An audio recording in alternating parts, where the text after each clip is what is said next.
কুরআন মধুর বাণী আমি যখনই শুনি আমার মন ভরে যায়।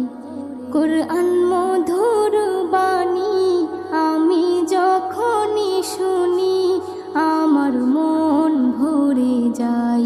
শোনো মুমিন মুসলমান, পড়ে দেখো না কুরআন, কত শান্তি পাওয়া যায়। কুরআন মধুর